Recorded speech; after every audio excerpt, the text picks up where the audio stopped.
네, 그래서 아까 제가 설명드렸던 내용들 다 까먹으셨죠?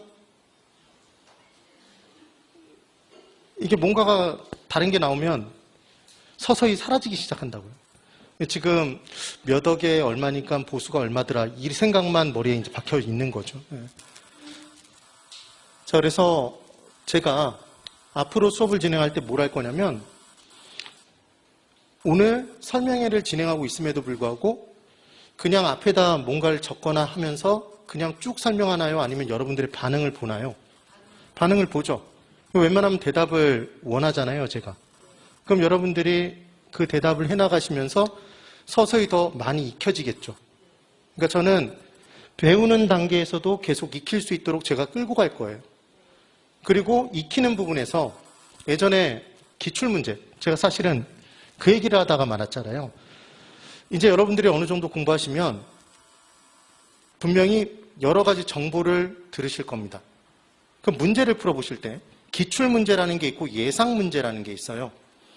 그럼 기출문제와 예상문제의 차이는, 기출문제는 이미 기자에 나올 출자, 이미 출제가 되었던 문제라는 거죠. 이 시험이 여러분들 시험 보시면 34회 시험이니까 33회까지 이미 나왔던 문제들이 그게 기출문제라고요. 기출문제. 그럼 예상문제는 기출문제와 상반되는 개념으로 말 그대로 예상되는 문제죠. 출제가 예상되는 문제. 그럼 누가 만든 거예요? 학원 선생들이 만든 거잖아요. 그렇겠죠? 맞죠? 그럼 이제 생각해 보세요. 아까 제가 공인중개사 시험은 국가가 이론 소양을 갖췄는지를 확인하기 위해서 한나라한시에 모아놓고 시험을 보는 거라는 얘기를 했습니다. 그래서 공인중개사가 되기 위해서는 이런 이론 소양이 필요해 과목을 6가지 과목으로 만들어놨다고 그랬죠. 그래서 한 과목이라도 부족하면 그것 때문에 손실을 끼칠 수 있는 바, 과락제도가 있는 거라고 말씀을 드렸잖아요. 그렇죠? 그러면 국가가 생각하는 공인중개사가 갖춰야 될 이론 소양은 30회 공인중개사와 31회 공인중개사, 32회, 33회, 34회 공인중개사가 갖춰야 될 이론 소양이 다 다를까요? 같을까요? 같겠죠? 아니, 30회 때는 이런 이론 소양을 갖춰야 된다고 얘기하고 34회는 특별히 이런 이론 소양을 갖춰야 돼. 이렇지 않을 거 아니에요. 맞겠죠? 그럼 정말 필요한 내용들은 당연히 반복이 되겠어요? 안 되겠어요? 반복이 되겠죠? 그렇죠? 그런데 운전면허 시험처럼 나왔던 문제가 똑같은 그 유형대로 똑같이 나오진 않는단 말이에요. 그래서 우리는 걔를 뭐라고 얘기를 하냐면 문제은행식 출제라고 얘기를 하는데, 그리하여 운전면허 시험을 보러 가면 문제가 도는데 그 문제를 누군가 출제자가 그때그때마다 새롭게 유형을 바꾸지 않고 전체적인 풀을 갖추고 있으면 첫 문제가 있다 그러면 걔를 돌려서 거기서 볼 문제를 뽑아내는 거죠. 그럼 그때는 답만 외워도 돼요? 안 돼요? 돼요. 그 시험은.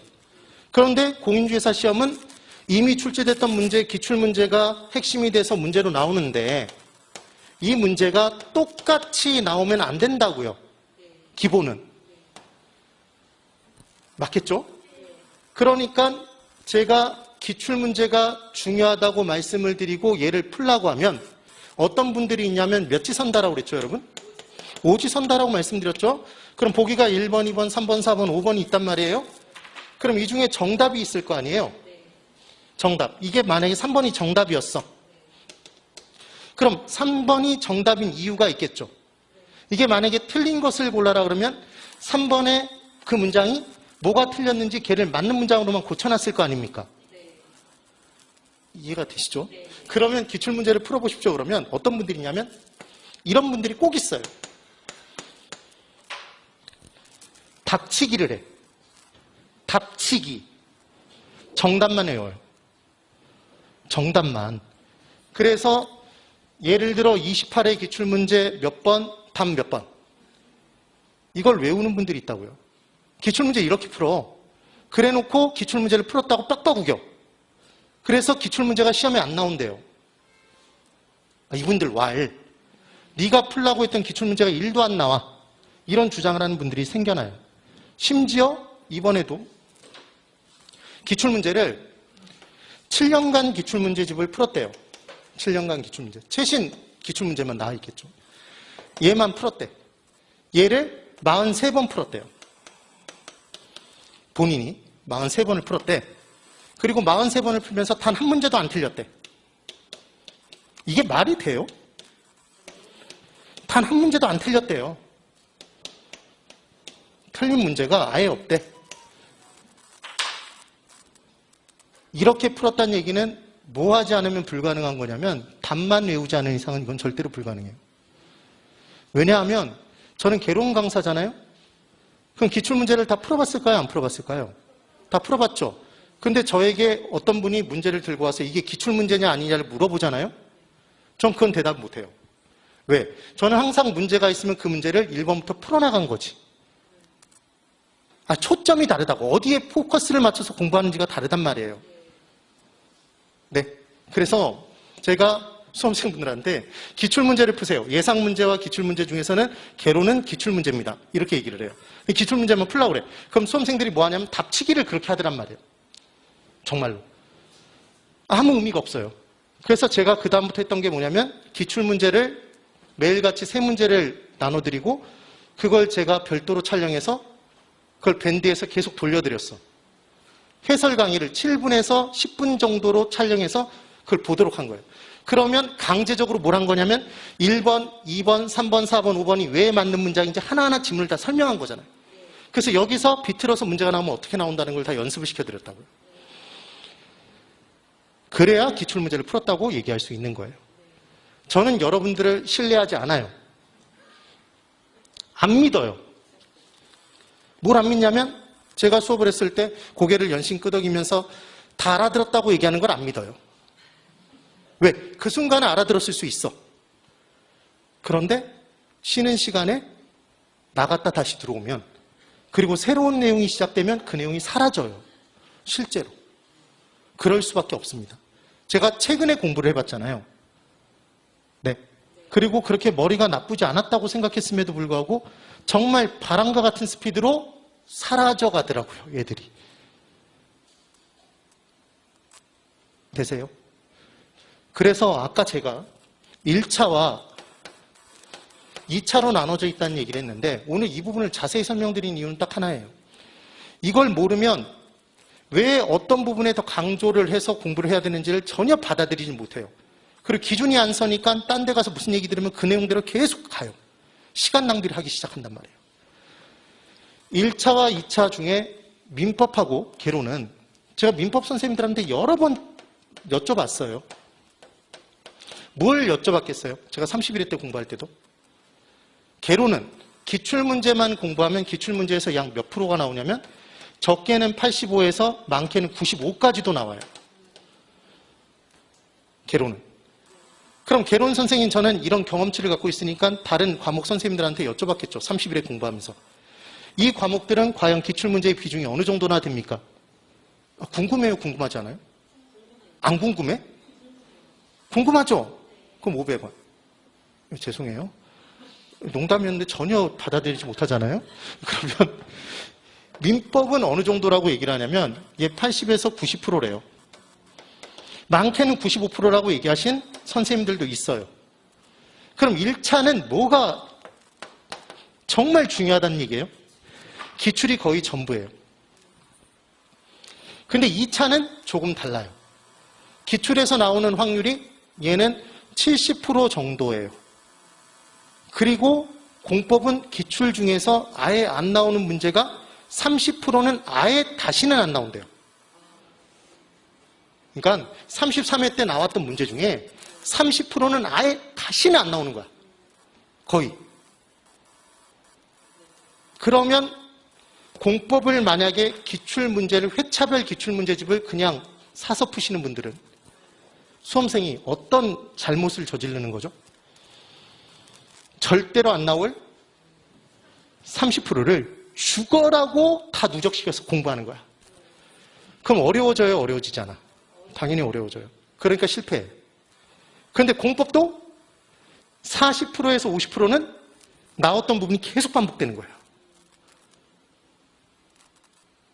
그러니까 과목별로 공부해야 되는 방법론이 달라질 수밖에 없는 거죠. 그렇겠죠? 그리고 2차 과목들은 법 개정이 나름 많은 과목들이란 말이에요. 그래서 절대로 그냥 전에 있었던 기출문제를 누군가에게 받아서 풀어버리면 법 개정된 상태에서는 그게 정답이 아닐 수도 있단 말이에요. 그런데 개론하고 민법은 개정되는 내용이 거의 없어요. 웬만해서는 차이가 있어요. 되시죠? 무슨 말인지 이해를 하셔야 돼요. 그럼 제가 수업을 진행할 때는 철저히 뭘 중심으로 공부할까요? 기출을 중심으로 강의를 할 수밖에 없는 거죠. 그리고 여러분들은 믿고 안 믿고? 안 믿는다고 그랬죠. 그래서 끊임없이 계속 확인할 거예요. 공부를 했는지 안 했는지를 끊임없이 확인할 거라고. 끊임없이. 그래서 여러분 실제 수험 시장에 남아있는 한 가지 영역이 뭐냐면 멘토링이에요. 멘토링이라는 거 들어보셨죠? 멘토링이 뭐예요? 어떤 한 분야에 높이 서본 사람이 그때의 그 경험, 먼저 경험했던 경험과 지식 등을 가지고 뒤에 시작하는 사람들을 끌고 가서 그 경지까지 이르도록 만드는 것. 이게 멘토링의 정의입니다. 그래서 멘토링을 하는 사람은 멘토, 따라온 사람은 멘티라고 불러요. 멘티. 네. 그래서 여러분들 아이들 공부시키는 거 보면 근래에 예전에 학습에 그 테마가 뭐였냐면 자기주도 학습이 정말 한번 물결처럼 한번 확 들어왔던 적이 있었어. 그래서 여기저기 다 자기주도 학습이래. 근데 자기주도 학습은 말 그대로 자기가 주도해서 학습을 하는 거죠. 공부하는 범위, 그 다음 봐야 될 내용들을 다 자기가 주도하에 정해요. 그럼 자기주도 학습을 할 수 있는 애가 있고 못하는 애가 있겠죠. 누군 못할까요? 학습 능력이 기본적으로 떨어지는 애들은 자기주도 학습을 할 수가 없어요. 그러니까 자기가 학습 범위를 정해서 나는 얼마만큼을 들어가서 공부하겠다. 어떤 자료를 가지고 공부하겠다. 이걸 결정하는 사람은 어느 정도 공부가 된 사람, 안 된 사람? 된 사람만 가능하다고요. 그래서 자기주도 학습이 이 시장에서 엄청나게 욕을 먹고 깨졌어. 모든 교육 시장에서. 그래서 지금 현재 자기주도 학습을 얘기하는 곳은 없어요. 거의. 남아있질 않아. 효과가 없었기 때문에. 그래서 그 다음에 나온 게 여기저기 다 뭐랬냐면 인터넷으로 수업 듣는 사람들의 가장 큰 단점이 뭘까요? 제가 아까 말씀드렸죠. 듣다가 말아버리거나 틀어놓고 전화통화하거나 계속 그렇게 흘러들어간단 말이에요. 집중력이 현저히 떨어지는 게 단점이에요.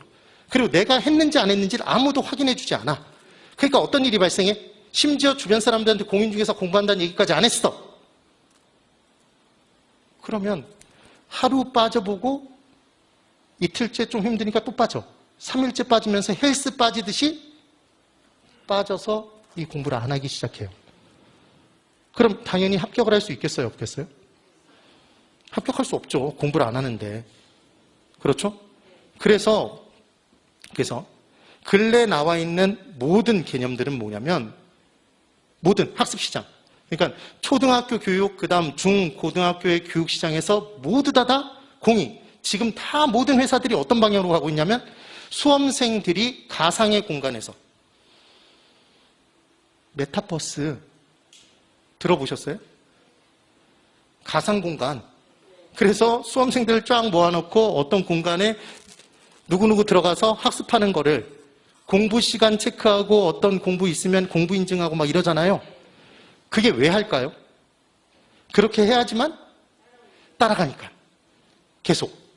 그 매일매일을 어떤 소속감을 부여해서 실제 학원을 다닌 것과 같은 효과를 누리도록 한다는 거죠.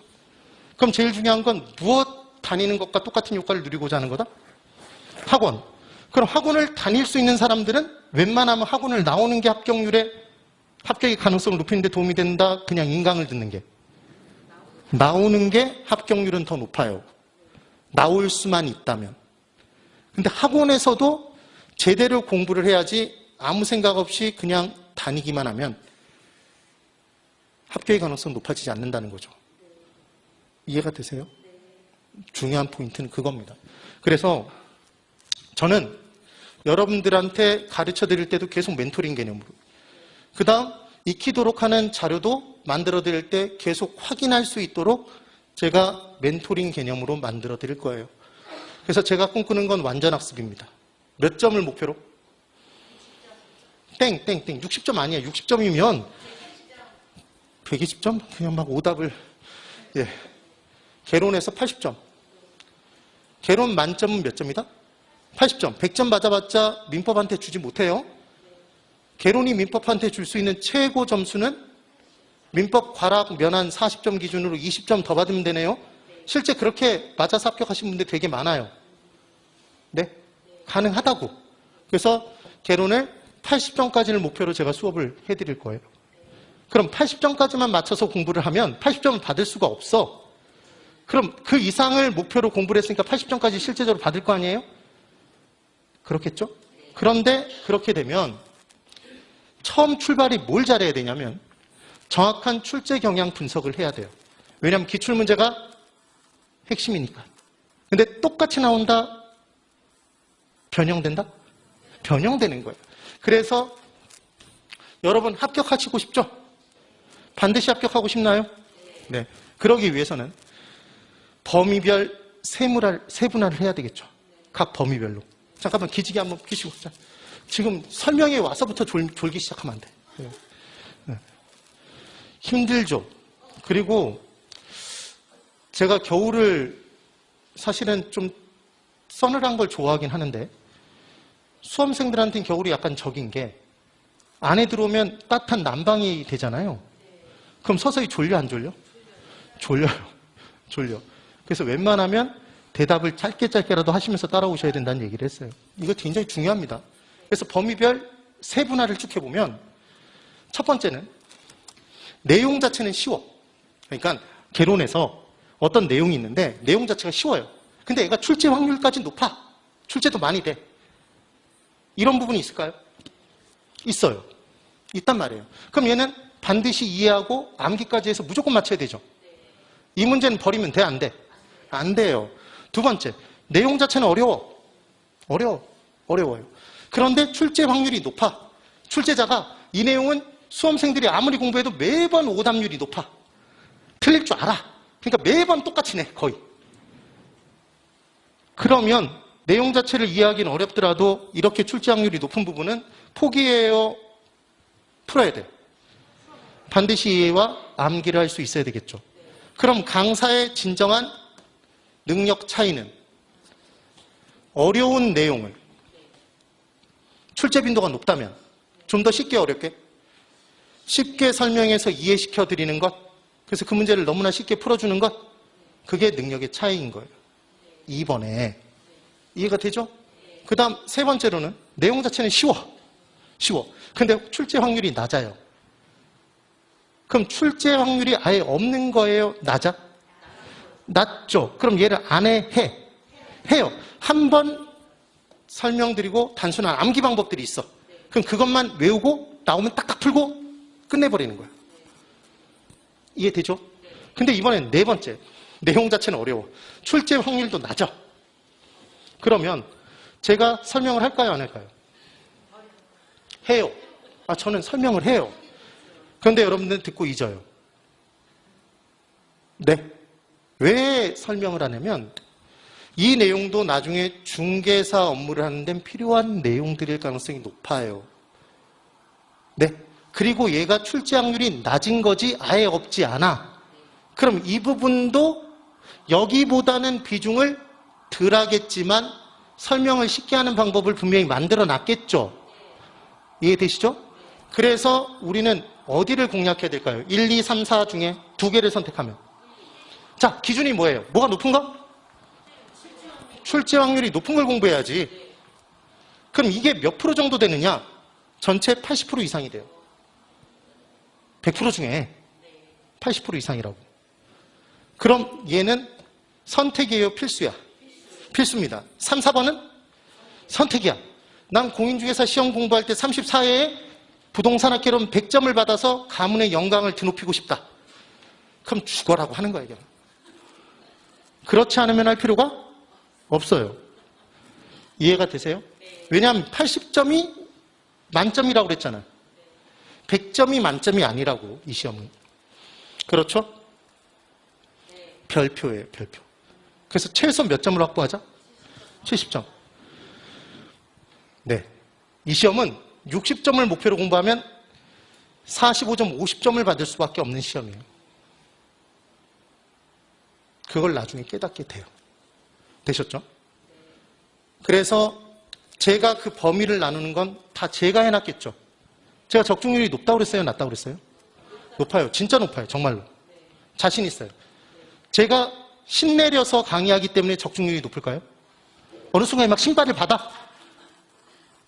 그게 아니라 어디에서 많이 나온다고 그랬죠? 기출문제에서. 근데 기출문제를 7년치 기출만 풀어서는 답 없어요. 기존의 것들도 출제자가 다시 냅니다. 예전에 묵어있던 문제도 끄집어내요.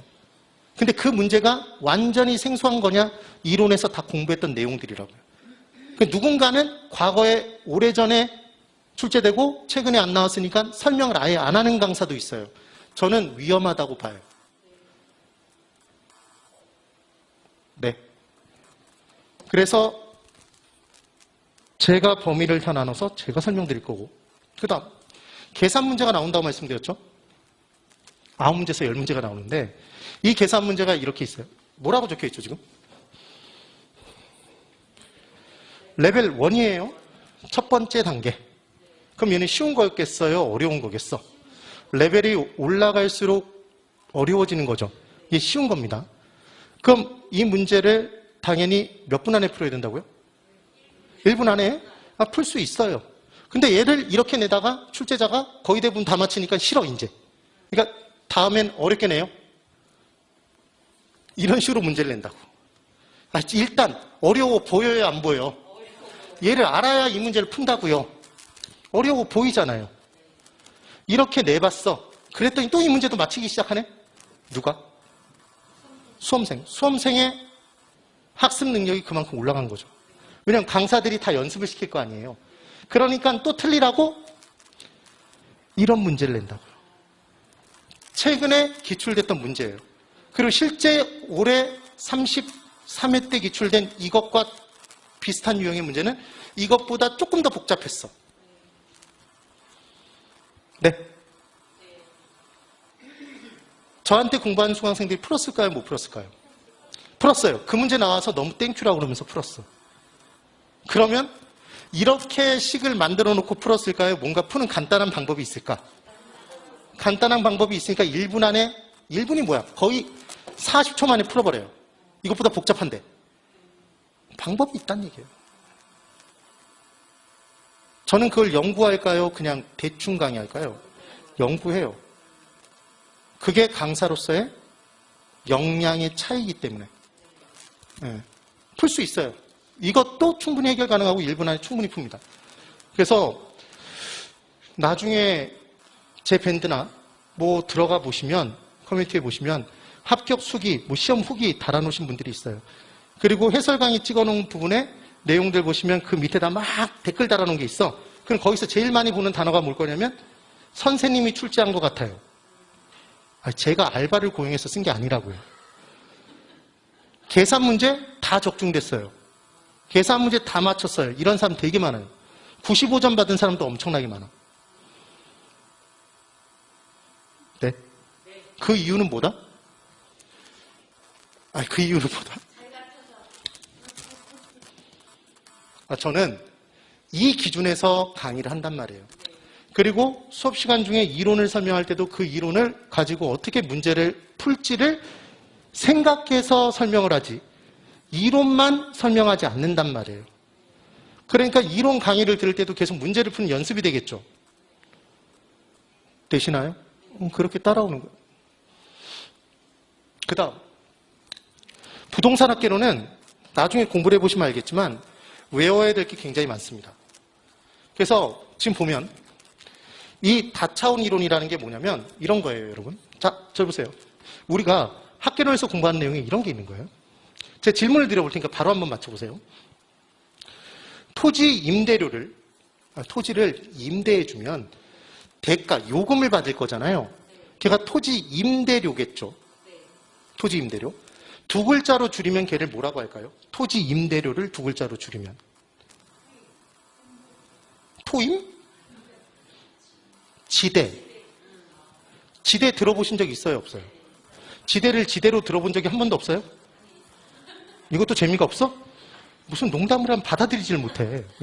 그래서 이제 토지 소유주를 두 글자로 줄이면? 토지 소유주를 두 글자로 줄이면? 지주. 어허. 토지 가격을 두 글자로 줄이면? 지가. 아니 무슨 어려운 내용을 공부하는 게 아니란 말이에요. 됐죠? 그러면 그러니까 처음 들어보면 다 쉬워 어려워. 다 알고 있는 건데 뭔가 학문이니까 다른 용어가 있을 것 같단 말이에요. 그러니까 자신감 있게 대답을 못해.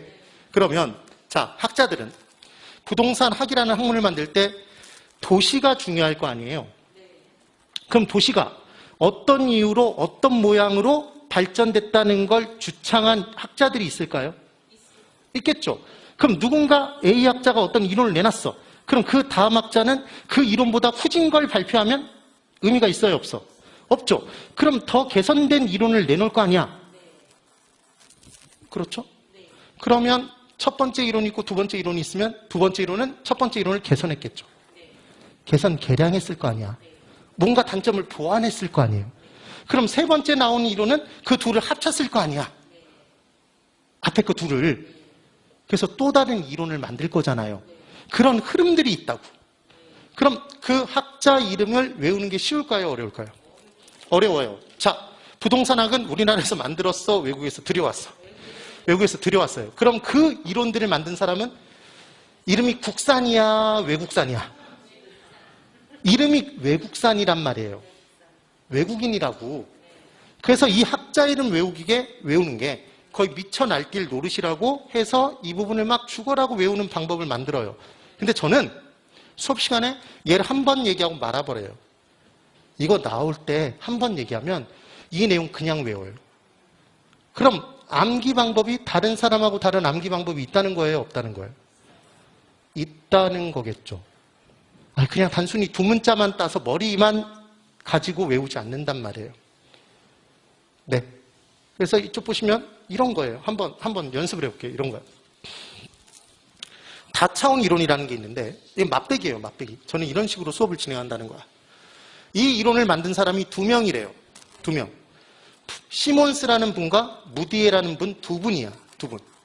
전에 공부를 해보신 분들은 이걸 어떻게 공부를 했는지 모르겠지만 하여튼 이렇게 정리하는 거예요. 시몬스라는 사람과 무디에라는 사람이 둘이 만들었어요. 이걸 보시면서 어떤 사람들이 있냐면 이런 분도 있어. 가끔 프랑스 사람은 프랑스와 뭐 이러면서 이름이 나오잖아. 그것도 모르나 보네요. 그러니까 시몬스와 무디에 그래서 한 명이라고 생각하는 사람이 있다고. 무슨 반응이 이래요? 그래서 두 명이야. 그럼 이 사람들의 이름을 기억해야 되는데 이 앞에 있었던 이론이 세 가지예요. 동심원 이론, 선형 이론, 다핵심 이론이라는 게 있대. 지금 그걸 외우라는 게 아니에요, 지금. 세 가지가 있대. 그래서 얘를 기억하는 방법은 다 차서 하나를 이룬 거야. 원이 하나잖아요, 원. 원, 투, 쓰리 할 때 원. 네. 그럼 이 이론의 이름 뭐야? 다차원 이론. 그러니까 앞에 세 가지 이론을 다 사용했겠죠. 그럼 세 가지로 구성되어 있는 걸 기억하는 거야. 그럼 세 가지로 구성되어 있는 것의 대표주자가 나무 판때기, 용수철, 스프링, 그 다음 요. 합쳐져서 뭐? 침대. 그럼 침대 중에 제일 유명한 침대는? 그렇지. 시몬스라고 나오면 내용이 진전이 되는 거고, 진행이 되는 거고. 에이스라고 나오면 거기서 끝나는 거예요. 시몬스 침대예요? 됐나요? 그러면 시몬스 침대의 모토, 흔들리지 않는 편안함. 시몬스 침대에서 광고하는 거 보셨어요? 여자분이 여기 이렇게 주무시고 계신데 남자분이 비행기 타고 가다가 낙하산을 메고 떨어졌어. 근데 낙하산이 안 펴져서 지붕을 뚫고 떨어졌네? 그래서 쿵 떨어졌는데 여기서 여자분이 무디게 자잖아. 무디게 자잖아. 그래서 시몬스와 무디에라고. 그럼 한 번 들으면 기억이 남을 것 같아요? 안 남을 것 같아요? 남아요, 나중에. 정말 십몇 년 전에 공부한 이 내용이 나중에 기억이 난다고. 수강생들의 생생한 증언이에요. 그리고 이제 세 가지 차원에 걸쳐서 얘기를 했는데 동심원 이론, 선형 이론, 다핵심 이론 가지고 만들었대. 그런데 설명하는 차원이 도시화의 측면, 사회계층의 측면, 인종별로 몰려 사는 것, 코리아타운, 차이나타운 이렇게 몰려 사는 것, 고소득층끼리 몰려 사는 것, 저소득층끼리 몰려 사는 것 이런 걸로 설명했대. 그러면 시험 문제에서 애들이 이렇게 순서를 바꿔서 낼 수 있거든요. 그런데 이 이론을 만든 시몬스와 무디에가 한글 학자 같아. 무슨 말이냐면 도시화의 측면은 뭐 갖고 설명했어? 동심원 이론. 도도도도도도. 네. 그 다음 사회계층별로 몰려 사는 건 시옷시옷. 선형 이론. 그 다음 인종은 실제로 다인종이야? 다핵심 이론. 이렇게 기억해 놓으면 섞어서 나오면 틀린 걸 잡아낼 수 있단 말이에요. 아니, 그러니까 지금 처음 들으면 이게 뭐야 이런 생각을 할 수 있지만 이런 방법을 제시한다, 제시하지 않는다? 제시하죠. 그리고 사람들이 공부할 때 텍스트로 죽어라고 공부해봤자 머릿속에 잘 안 들어와요. 그래서 그림 등으로 시각화시켜서 머릿속에 말 그대로 때려박는 거죠. 빠져나가지 못하게. 그래서 제가 암기 방법을 제시할 겁니다. 근데 이 암기 방법이 수강생분들이 뭐라고 얘기를 했냐면 제가 마법사잖아요. 매직이라고 그래. 그래서 얘를 메모리 매직이라고 해요. 그래서 여러분들이 수강 후기를 보시면 MM이 기가 막힌다라고 얘기를 할 거야. 그리고 처음 들으면 무슨 얘기를 하냐면 이런 얘기를 하세요. 아니 개론 내용도 이해하기 어려워 죽겠는데 뭔 놈의 MM이 이렇게 많아. 이걸 따로 외우려니까 머리통 터져 죽겠네 이런 분들이 있단 말이에요. 그걸 처음부터 외우라는 게 아니야. 그런데 나중에 보면 이걸 왜 이렇게 외우라고 했는지를 이해하게 돼요. 왜냐하면 어차피 이 내용들은 다 이해해야 되는 내용이잖아. 그렇죠? 그럼 이게 달라붙든 말든 별로 상관이 없단 말이에요. 부담 없이 들어. 그럼 나중에 이걸 가지고 바로 문제를 찾아 들어갈 수 있게 돼 있다고요. 되시겠죠? 그런 식의 수업을 진행할 거예요. 그 다음, 자, 저는 저한테 너는 학창시절에 공부를 잘했냐 못했냐로 물어보신다면 전 웬만큼은 했다고 대답할 수 있어요. 정말로. 근데 제가 공부를 할 때 항상 저는 기준을 만들어 놓고 공부했어. 그래서 그 기준에 맞춰서 기억해 놓으면 이해하기가 굉장히 쉬워요. 그리고 기준에서 벗어나는 예만, 원칙을 만들어 놓고 예외만 딱 따로 기억하고 말았어. 그래야 공부가 쉬워져요. 그래서 보통 거의 대부분의 강사들이 나중에 부동산 시장에서 발생하는 문제, 걔를 부동산 문제라고 하고 그 문제가 많은지 적은지를 판정하는 지표를 부동산 문제의 지표라고 해요. 네. 그럼 얘를 지금 몇 개죠, 지금? 8개잖아. 이것까지 공부 안 해도 7개네요? 그럼 보통 이 내용들을 다 외워. 다 외워요. 왜냐하면 공부할 때 뭐냐면 이런 게 문제인 거예요. 노렌츠 곡선의 면적이, 노렌츠 곡선이 뭔지도 모르잖아, 지금. 근데 이렇게 최종적으로 이걸 기억해야 된다고. 노렌츠 곡선의 면적이 넓을수록 평등함의 정도가 높아지는 거다. OX? 당연히 대답 못 하겠죠. 아니, 뭘 배웠어야 대답을 하지. 근데 이걸 다 일일이 외운단 말이에요. PIR 지수, RIR 지수가 높을수록 좋다 나쁘다를 외운다고. 근데 저는 이 부분에서 이렇게 제시를 한다고요. 이거 자체가 뭐예요? 지금 얘들이 뭐야? 문제의 지표잖아요. 그럼 이 지표가 높을수록 문제가 큰 거예요? 작은 거야? 아니, 얘들이 문제의 지표라고. 그럼 이 지표가 수치가 높을수록 문제가 큰 거예요? 작은 거야? 문제가 큰 거죠? 문제의 지표니까. 문제를 나타낸 지표라고. 그럼 걔가 높을수록 문제가 큰 거잖아. 그럼 문제가 큰 거면 좋은 거예요? 나쁜 거야? 나쁜 거잖아. 그럼 지금 우리는 다 안 거죠. 얘들은 수치가 높을수록 넓어질수록 좋은 건 나쁜 것? 나쁜 거네요? 네? 그럼 평등함이 높아지는 거야? 평등함의 정도가 낮아지는 거야? 낮아지니까 나쁜 거죠. 네? 능력이, 주거비 부담 능력이 이 지표가 커질수록 나빠진다면 이 지표가 높을수록 주거비 부담 능력 자체가 떨어지니까 나쁜 거죠. 맞아요? 아니 잠깐만, 내가 주택을 살려고 하는데 연봉이 5천만 원이야. 근데 주택가격이 20억이야.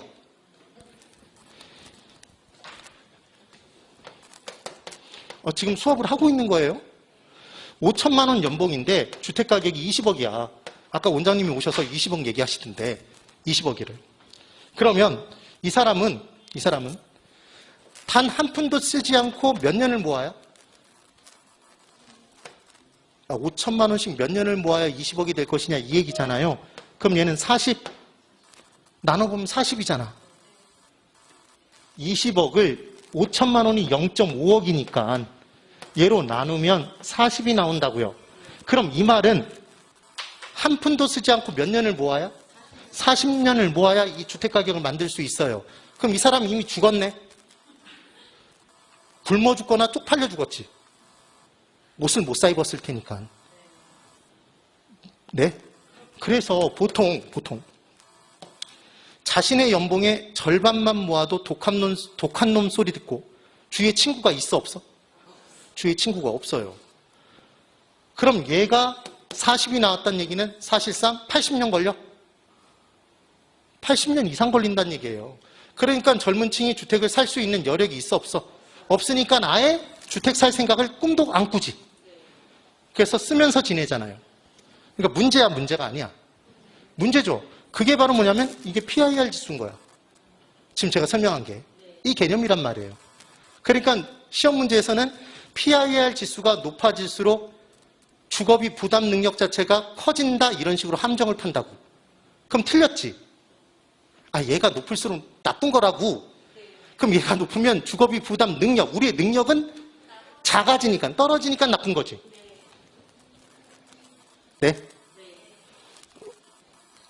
솔직히 헷갈려요, 안 헷갈려요? 헷갈리잖아. 근데 얘를 기준을 그렇게 정해놓지 않고 들으면 하나하나가 다 외워야 될 내용이니까 머리통이 터져 버린다고요. 그렇겠죠? 그래서 제가 원칙을 알려드린다고. 얘들 딱 보자마자 문제의 지표니까 높을수록 좋다 나쁘다? 나쁘다만 기억하면 이 내용들을 노렌츠 곡선의 면적이 넓어질수록 나쁘다. 진위계수의 수치가 커질수록 나쁘다. 슈가베 지수의 비율이 커질수록 나쁘다. 얘를 다 바로바로 다 대답할 수 있다고. 오케이? 안 그러면 따로따로 다 외워야 된다는 거예요. 저는 수업 시간에 다 기준을 제시해. 근데 예외가 있을까요? 없을까요? 당연히 예외가 있어. 그럼 우리는 예외만 따로 공부하면 되죠. 그래서 얘는 소득 구간을 10구간으로 쪼개놓고 그 소득 구간에 맞춰서 저소득층에게 분배되는 비율을 따져요. 그럼 저소득층에게 소득이 분배되는 비율이 높을수록 문제는 적은 거네요? 아니, 빈부격차가 커지는 게 좋아요? 작아지는 게 좋아? 작아지는 게 좋죠. 그러니까 당연히 정부 입장에서는 저소득층에게 소득이 많이 분배되면 좋은 거네요? 그래서 얘는 분배율이니까 높을수록 좋은 거죠. 그러니까 얘는 중심이 누구에게 분배되는 거야? 저소득층에게, 고소득층에게? 저소득층에게. 이렇게 들어가주면 끝난다는 얘기예요. 예외를 이런 식으로 기억하면 되죠. 되시죠?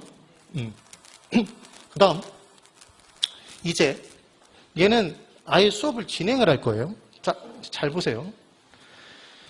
제가 아까 범위별 세분화를 하면서 어떤 내용은 정말 헷갈려서 어려운데 헷갈리는지 알고 출제자가 계속해서 내는 문제가 있다고 그랬죠. 그렇죠? 그럼 그 문제는 해결을 해야 된다, 안 해야 된다?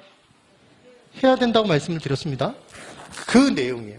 우리 실제 시험에 수요의 변화인지 수요량의 변화인지는 한 4번 시험을 보면 3번 이상 나와요.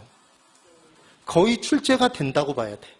그러니까 최종적으로 우리는 뭘 이제 구분하는 공부를 할 거냐면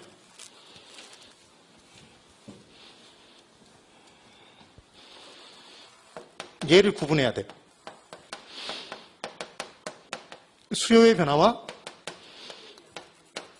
수요량의 변화를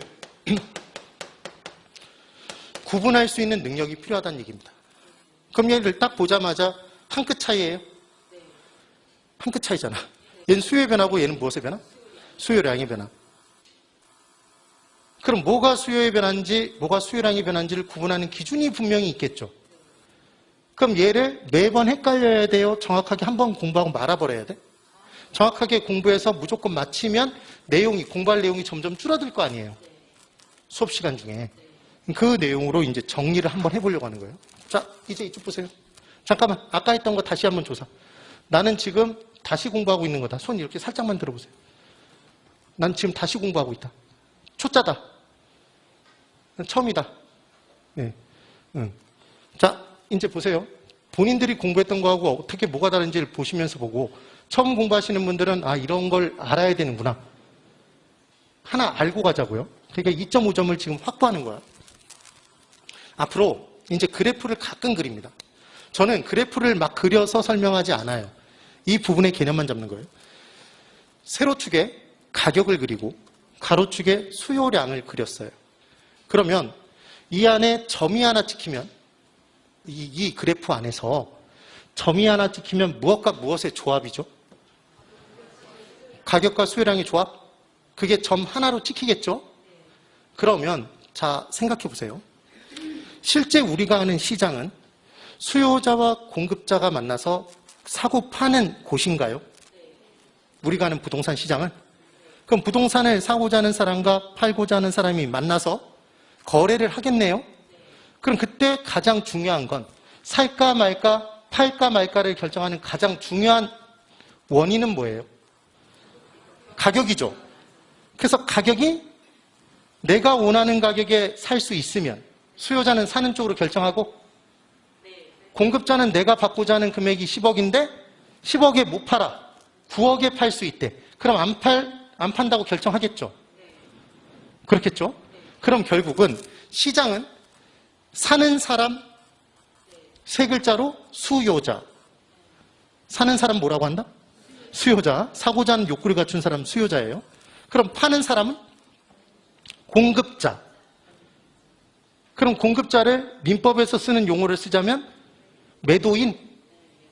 파는 게 매도잖아요. 매도.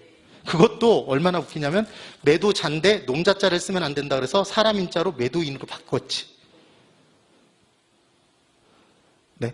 그래서 매수자도 매수인. 그럼 이제 수요자는 다른 표현을 쓰자면 매수인입니다. 그런데 우리 부동산학에서는 기본적으로 수요자, 공급자라는 표현을 더 많이 써요.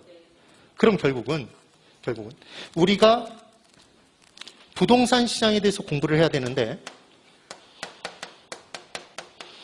시장은 누가 만나는 곳이다? 수요자와 공급자가 만나는 곳이네요. 맞죠? 그런데 그들이 뭐에 의해서 좌우된다? 가격에 의해서. 이걸 딱 기억해 두는 거예요. 그러면 이게 끝이야 사실은. 그러면 우리는 시장에 대해서 공부한다는 건 결국 수요와 공급에 대해서 공부를 하는 건가요? 맞겠죠? 그럼 당연히 이 시장을 잘 분석하기 위해선 법칙을 알아야 돼요. 시장이 어떻게 돌아가는지 법칙을 알아야 될 거 아니에요? 법칙을. 그럼 무슨 법칙과? 수요의 법칙과 무슨 법칙? 공급의 법칙을 알아야 되겠네? 그럼 수요의 법칙이라는 건 복잡한 게 아니라 시장의 중심인 뭐와? 가격과 무엇의 관계? 수요, 량의 관계를 얘기하고. 그러니까 쉽게 자 이마트에 갔어요. 이마트에 갔더니 돼지고기 가격이 한 근에 10,000원이었어. 예를 들어. 너무 싸죠 지금. 한 근에 10,000원이야. 근데 다음날 갔더니 한 근에 얼마가 됐냐면 5,000원이야. 그럼 닭고기와 소고기를 사 먹으러 왔던 사람도 뭐에 혹해? 돼지고기에 혹하죠? 뭐가 내려갔으니까? 돼지고기의 가격이 내려갔으니까 돼지고기의 수요량을 늘려 줄여? 늘리죠? 수요자는. 그러면 돼지고기의 가격이 한 근에 20,000원으로 올라갔어. 그럼 돼지고기를 사 먹으러 갔다가도 다른 거 사죠? 걔를 대체할 수 있는 뭔가를 우리는 구입하잖아. 그럼 돼지고기의 가격이 올라감에 따라 돼지고기의 수요량은 감소하네요. 가격이 내려가면 수요량을 늘리고 우리는 싸면 사겠다는 양을 늘리고 가격이 올라가면 사겠다는 양을 줄이죠. 그러니까 당연히 수요의 법칙은 무엇과 가격과 뭐가? 수요량이 비례한다, 반비례한다? 반비례한다. 이게 수요의 법칙의 끝이라고요. 이해가 되시죠? 무슨 대단한 내용이 아니야. 그러면 공급의 법칙은 무엇과? 가격과 뭐의 관계? 공급량의 관계를 따지겠네요. 생각해 보세요. 돼지고기를 공급하는 사람이에요. 돼지고기 가격이 올라갔어. 그럼 돼지고기를 팔면 이익이 커지죠. 비싼 가격 받으니까. 그럼 공급량을 늘려, 줄여? 늘려요. 그럼 돼지고기 가격이 폭락했어. 얘가 한 근에 3,000원이래. 팔아, 안 팔아? 돼지를 잡아, 안 잡아? 안 잡아요. 그럼 돼지고기의 가격이 올라가면 돼지고기의 공급량을 늘리지만 공급자는 가격이 내려가면 공급량을 줄이겠네요. 자, 그럼 기본적으로는 아파트 건설업체는 아파트 가격이 올라가면 공급량을 늘리고 줄이고? 늘리고. 가격이 내려가면 공급량을 줄이겠죠, 기본은. 맞나요? 이게 수요의 법칙이고 공급의 법칙이란 말이에요. 네. 근데 지금 공부한 이 수요와 공급은, 수요의 법칙, 공급의 법칙은 누구 마음속에 있는 거야? 내가, 수요자 입장에서는 가격이 올라가면 수요량을 줄이고 가격이 내려가면 수요량을 늘리잖아요. 내 마음속에 있는 거잖아, 수요의 법칙이. 그럼 공급의 법칙은 누구 마음속에 있는 거야? 공급자의 마음속에 있겠죠. 그래서 실은 수요자는 어떤 재화가 있으면, 어떤 물건이 있으면 하나의 가격이 얼마일 때, 하나당 가격이 얼마일 때는 몇 개를 최대 살 거야 하고 마음을 먹는다고요. 수요자는. 가격이 얼마일 때는 난 수요량을 몇 개를 살 거야 최대 마음을 먹어놨다고. 네. 그러니까 이 수요자의 마음 하나가 무수히 많은 가격과 거기에 연결되는 수요량의 조합인 점들의 모임이 그 수요자의 마음속에 있는 수요 하나예요. 수요 하나라고. 그래서 잠깐만 이제 들어보세요. 여기까지는 이해가 되셨죠? 자, 잠깐만 이쪽 바로바로 확인해야 돼. 전 여러분들 안 믿는다고 그랬잖아. 그랬더니 좀 믿고 살자 뭐 이런 얘기를 하실 텐데 이런 거예요. 시장은 누가 만나는 곳? 수요자와 공급자가 만나는 곳. 그러면 그때 거래를 좌지우지하는 건 뭐다? 가격이다. 그러니까 뭔가 하나 중심을 잡아놓고 판단하면 뭐가 중심이다? 가격이 중심인 거죠. 그럼 우리는 수요의 법칙과 공급의 법칙이라는 걸 공부할 때 무엇과의 관계를 파악하면 끝나네? 가격과의 관계를 파악하는 거죠. 그 가격과 수요량이 비례하고 반비례하고? 반비례. 그게 수요의 법칙 끝. 공급의 법칙은 가격과 수요량이 비례. 이게 공급의 법칙 끝. 맞죠? 지금 그 얘기라는 거야. 그러면 자, 여기까지 왔으니까 이제 볼 거예요. 정확하게 이제 개념을 잡아보죠. 이때 하나당 가격이 100원일 때 얘 최대 사겠다는 양이 몇 개였냐면 50개를 사겠다고 얘기를 했어요.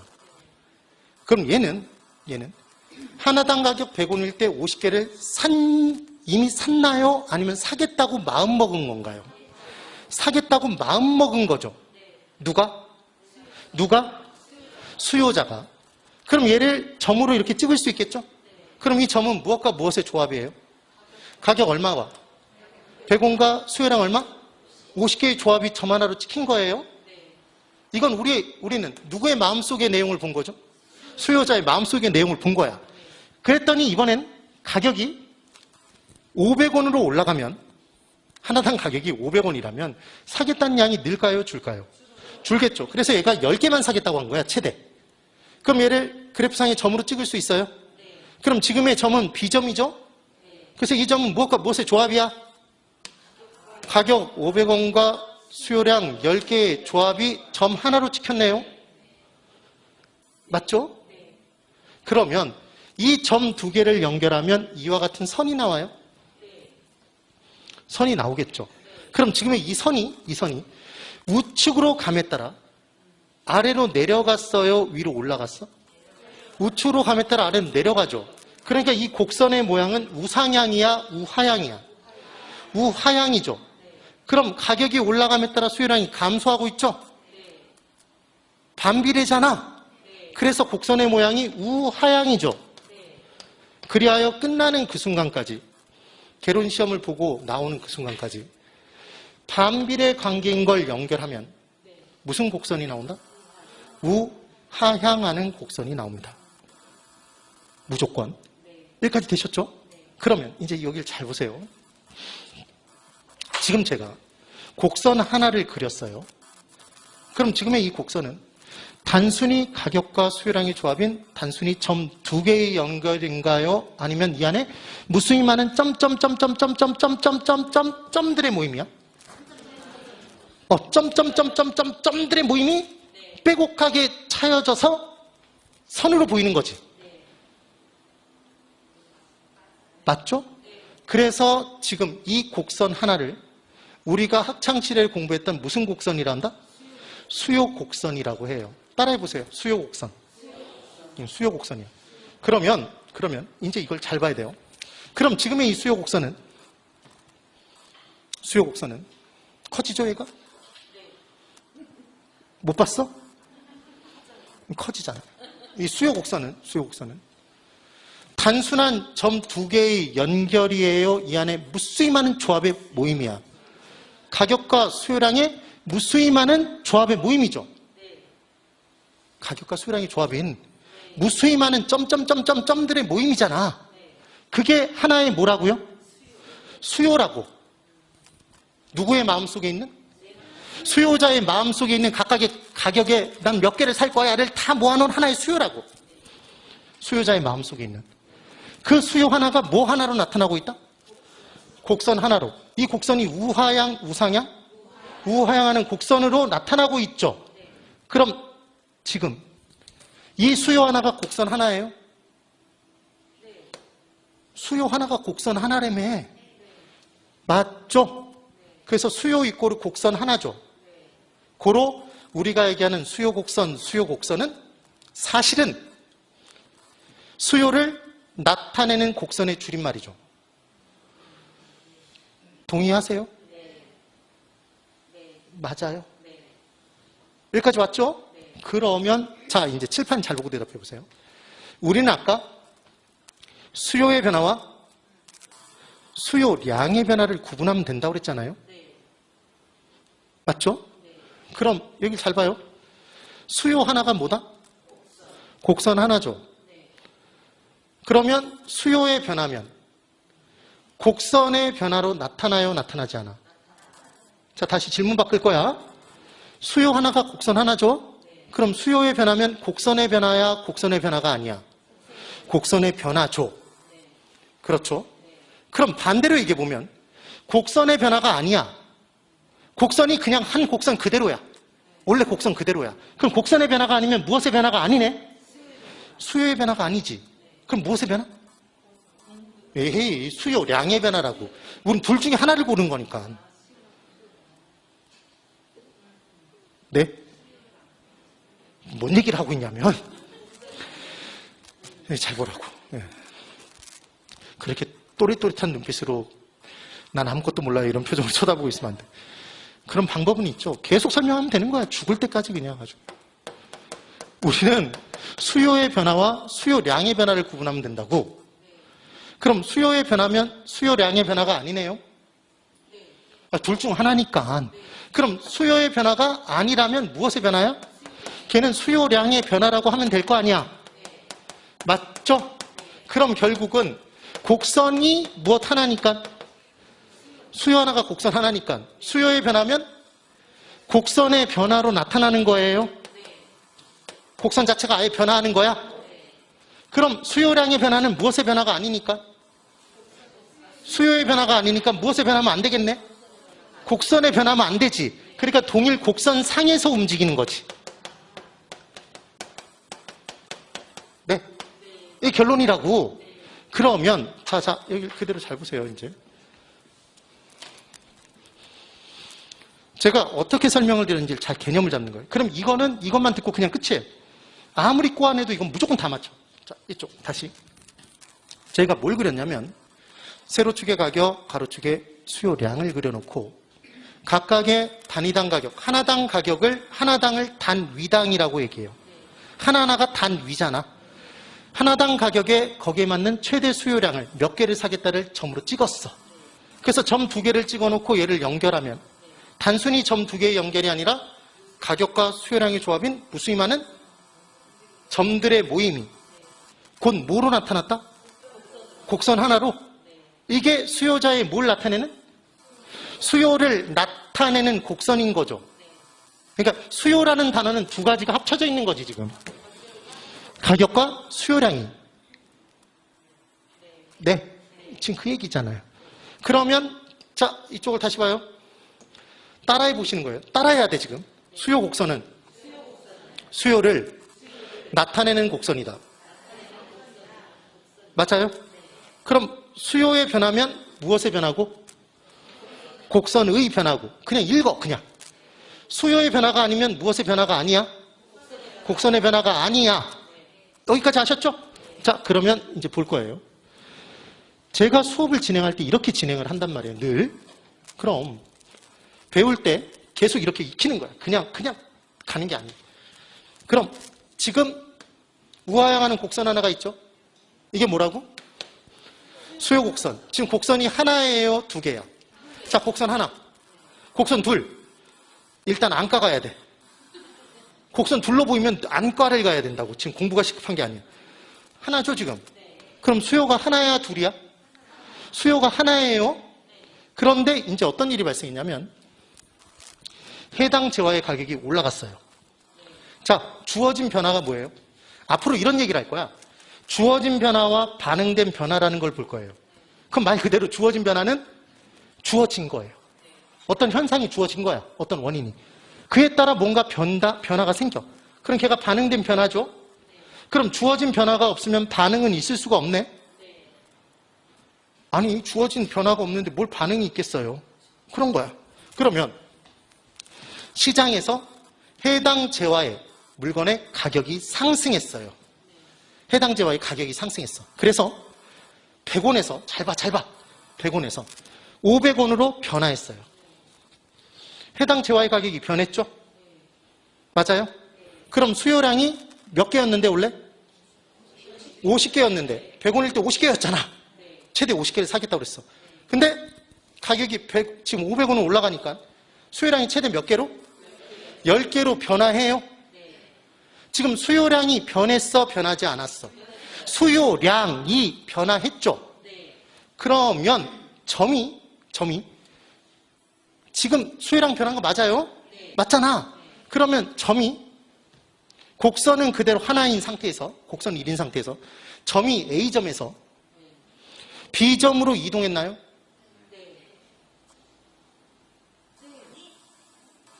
아니, A점에서 B점으로 이동했잖아 지금.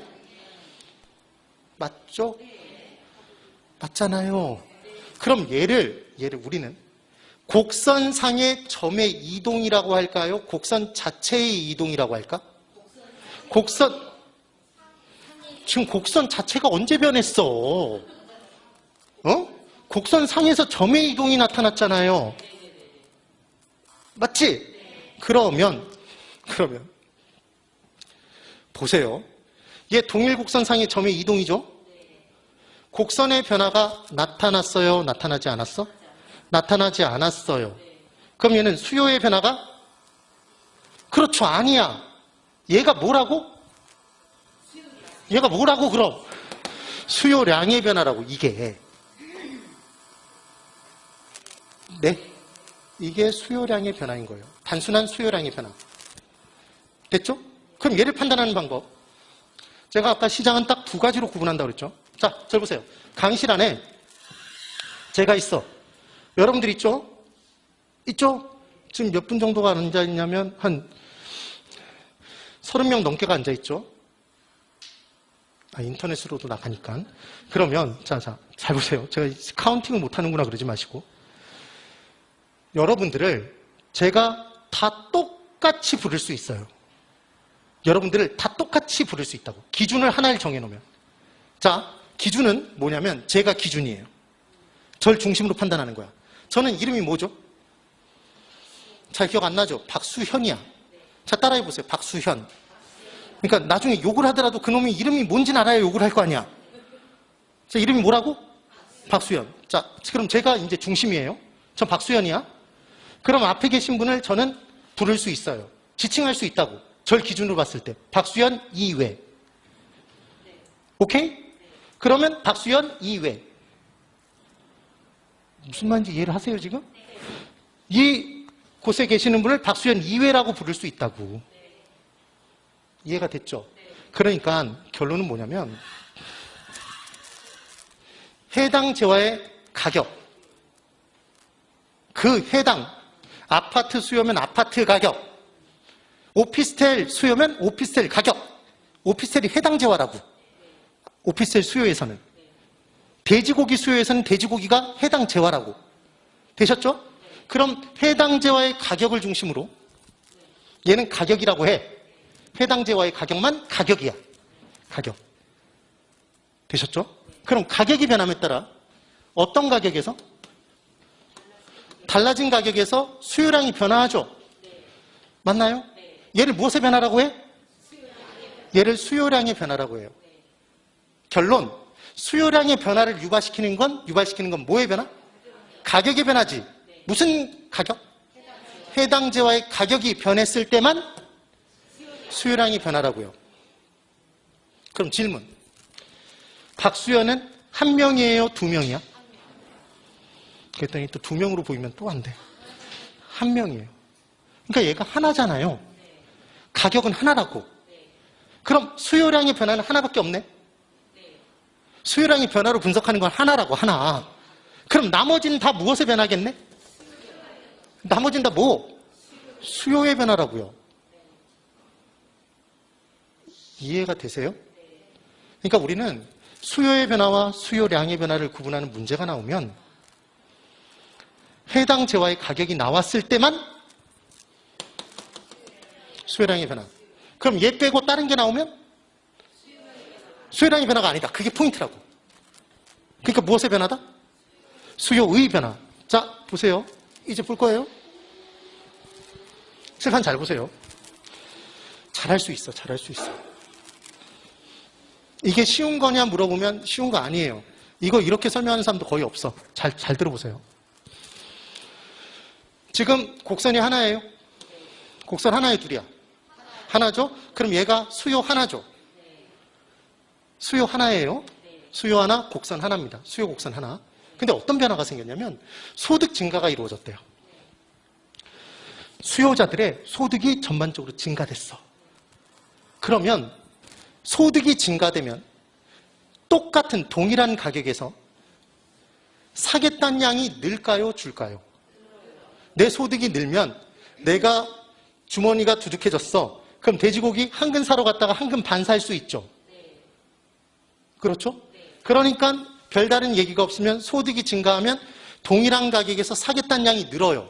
그래서 원래는 100원일 때 몇 개를 사겠다고 그랬는데 50개를 사겠다고 마음 먹었는데 소득 증가라는 변화 요인이 생기니까 이때 사겠다는 양이 늘었어. 몇 개로?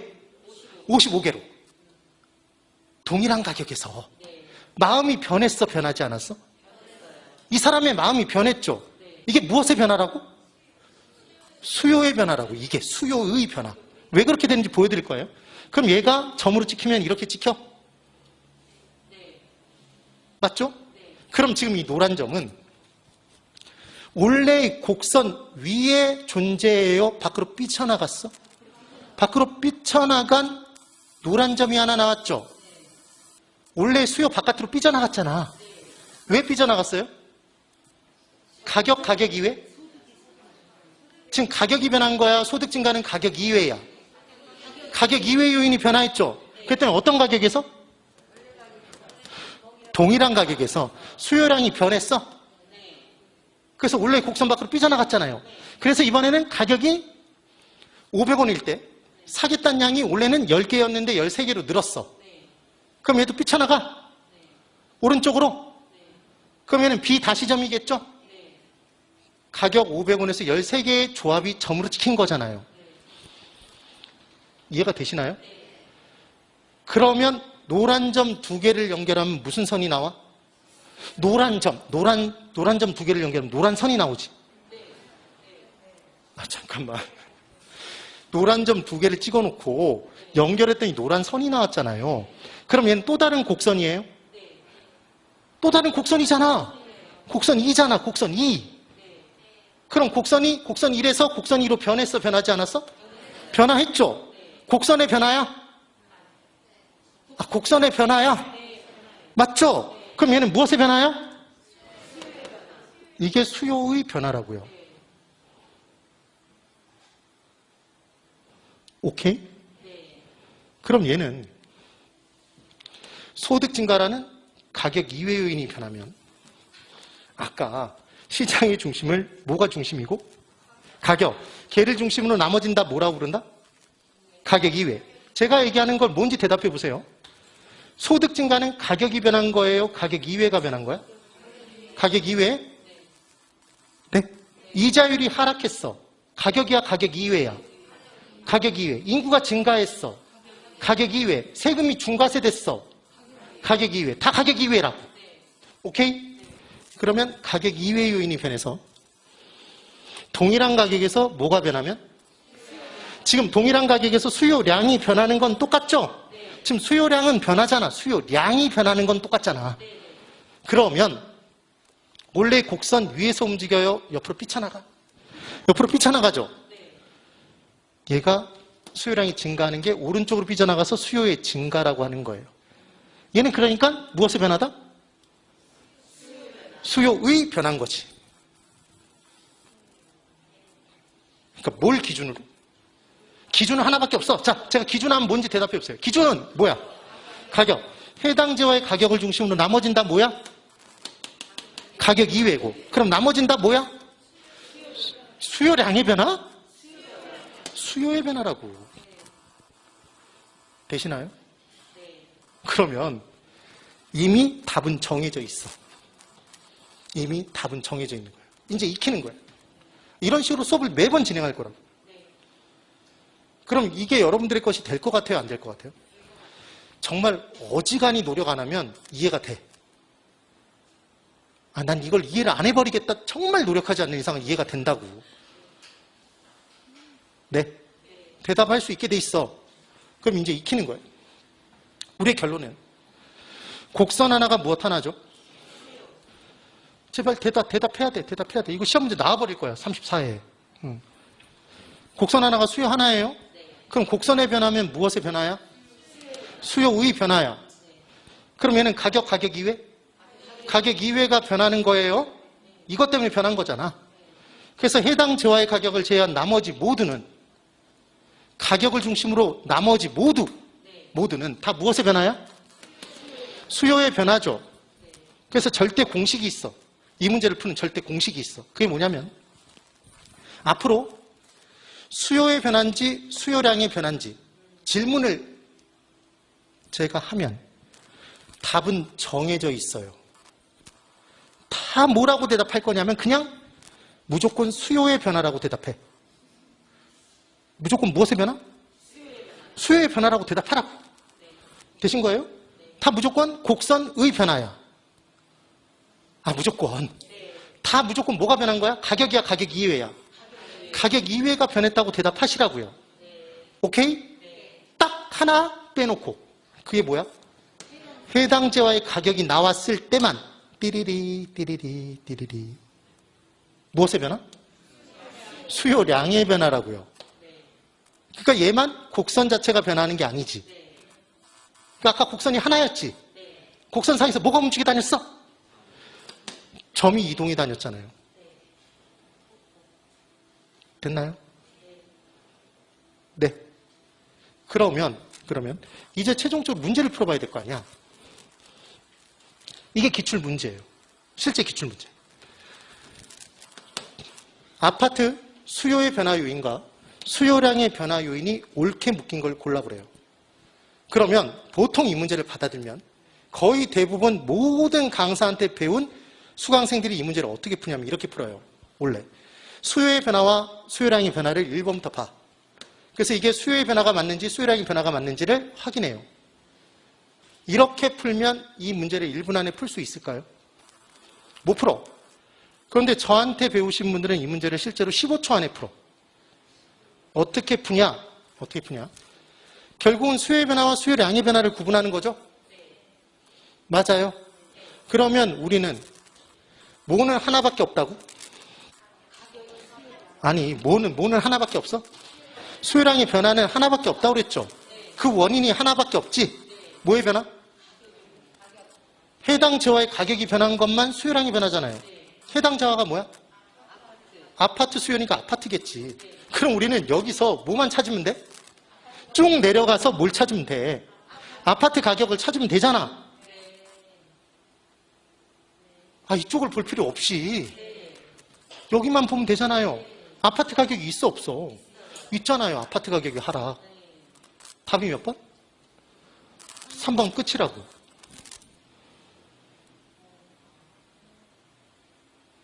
이해가 돼요? 이걸 이렇게 푸는 거란 말이에요.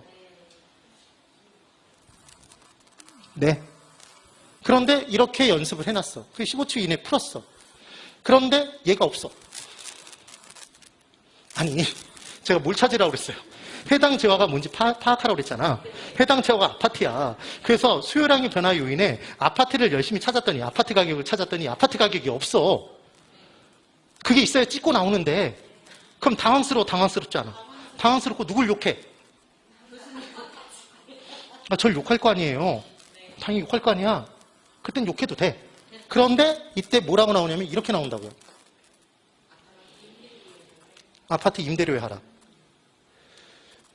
우리가 부동산 활동에서 가장 많이 하는 활동이 사고 파는 활동, 매매 활동과 빌리고 빌려주는 활동, 임대차 활동을 하잖아요.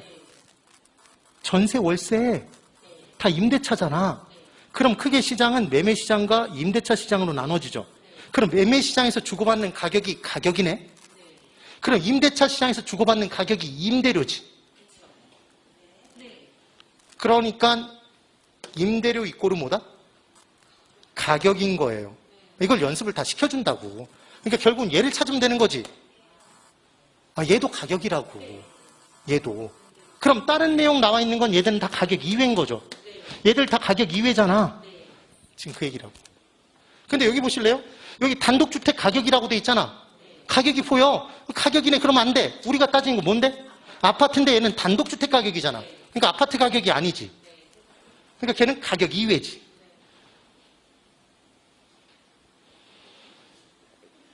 이해가 되세요? 그렇게 문제를 푸는 거랍니다.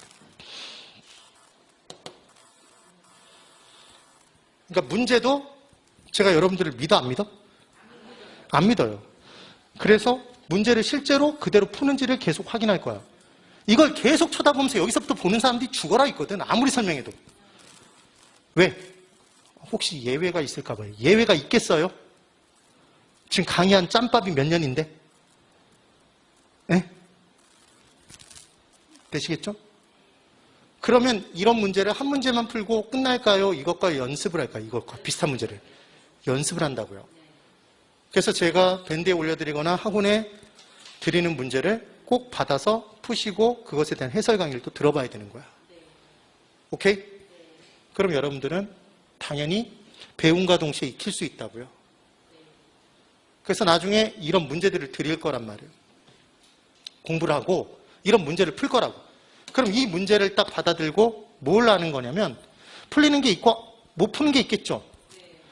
그래서 공부의 시작은 뭐냐면 여러분 메타 인지학습, 메타학습의 가장 첫 번째 기준은 아는 것과 모르는 것을 파악하는 겁니다. 요즘 그게 교육의 화두잖아요. 네.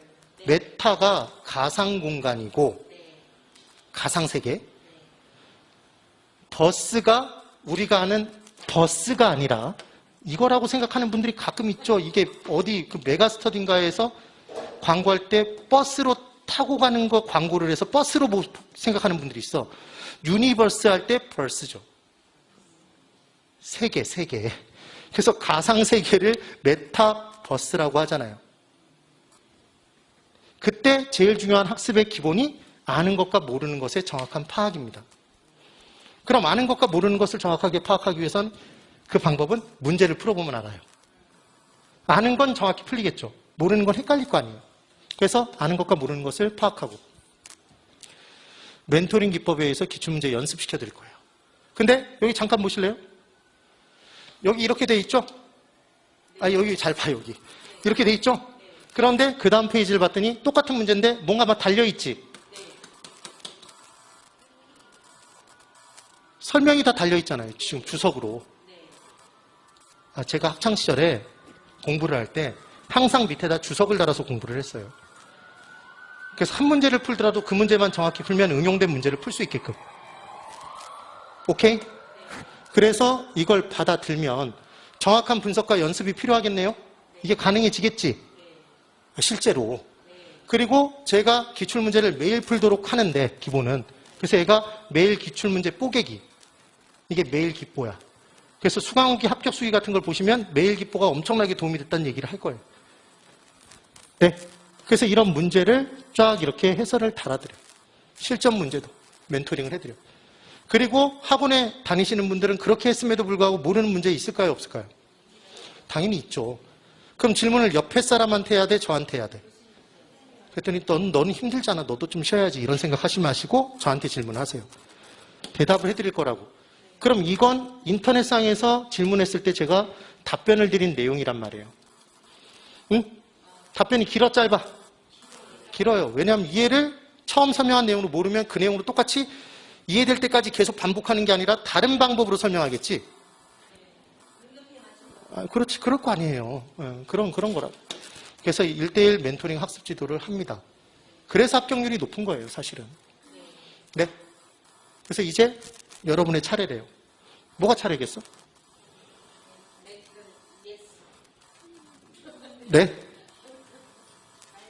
그래서 열심히 따라오시면 분명히 여러분들의 개론을 제가 책임져 드리고 합격의 길로 만들어 드릴 거예요. 모시고 갈 거예요. 되셨나요?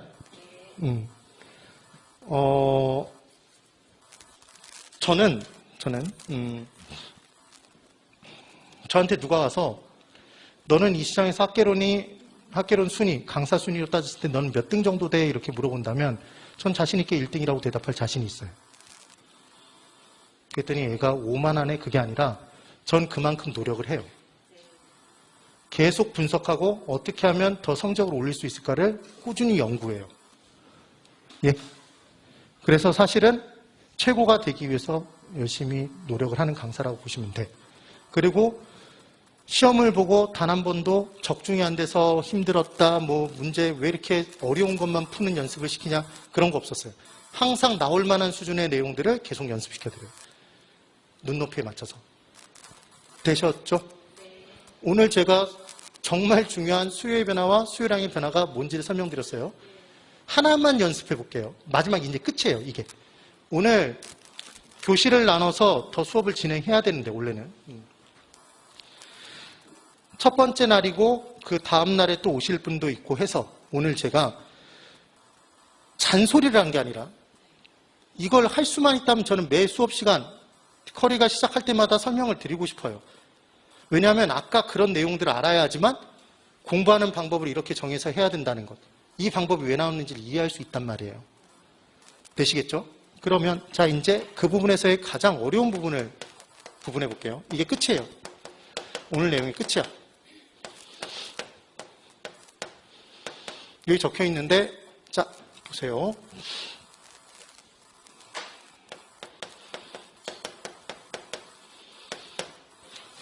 손 한 번 더 거국적으로 들어보세요.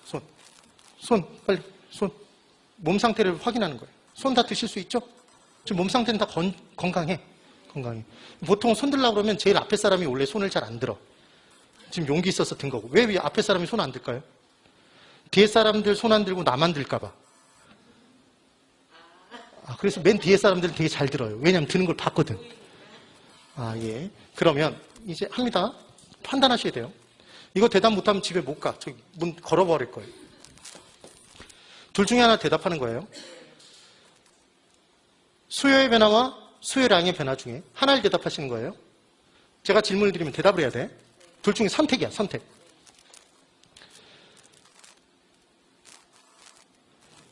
소득 감소가 나타났대요. 소득 감소가 나타났어. 그럼 수요의 변화, 수요량의 변화. 자, 수요의 변화. 자, 잘 듣고 대답을 해. 제가 아까 뭐라고 얘기를 했냐면 분명히 여기다가 앞으로 이 질문이 나오면 무조건 뭐라고 대답할 준비를 해라? 뭐의 변화? 수요의 변화. 지금 양들은 침묵해야 돼. 예? 벌써 기준을 안 잡아놓으면 계속 헷갈린다고. 끝날 때까지. 다 뭐라고 대답해? 수요의 변화라고 대답하라고. 그때 뭐가 떴을 때만? 해당 재화의 가격. 그게 떴을 때만 무엇의 변화? 수요량의 변화인 거예요. 자, 이제 저는 아파트 수요를 따질 거예요. 아파트 수요. 소득 증가. 또 수요량의 변화라고 대답하는. 아파트 수요에서 아파트 가격이 안 나오는 이상은 다 무조건 뭐의 변화라고 대답하라고? 수요의 변화. 담백하게. 다시. 지금 이렇게 바로 공부한 상태에서도 이렇게 대답을 하는데 시험장에 온갖 걸 다 공부한 다음에 들어가서 문제를 풀면 기억이 남겠어요? 안 남겠어? 안 남는다고. 미치도록 마르고 닳도록 공부해야 시험장 가서 포도식 기억나. 예? 그래서 할할 때 해야 되는 거예요. 할할 때 해야 되는 거야. 자, 우리는 아파트 수요를 따지는 거야. 그럼 머릿속에 뭘 지금 잡아놓으라는 거야? 해당 재화가 뭐라는 거? 아파트. 예? 그렇죠? 그럼 뭐 하나 빼놓고는 다 이거라고 대답할 준비를 하라고. 자, 무조건. 네. 소득 증가. 수요의 변화. 네. 인구 증가. 공장의 설립. 중과세. 네? 다 수요의 변화라고. 아파트 수요였어요. 빌라 가격 변화. 수요의 변화. 아파트 가격이 변한 게 아니잖아. 오케이? 그럼 아파트 가격이 변했어. 그것만 수요량의 변화. 다시. 둘 중에 뭔지 대답해 보세요. 곡선의 변화는? 어떻게 알았어? 수요 이꼬르 곡선이니까. 곡선의 변화면 수요의 변화라고. 됐죠? 그럼 곡선상의 점의 이동.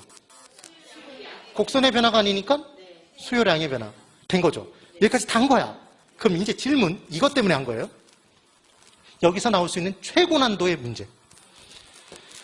수요의 변화는 수요량이 변화하지 않고 수요량의 변화는 수요량이 변화한다.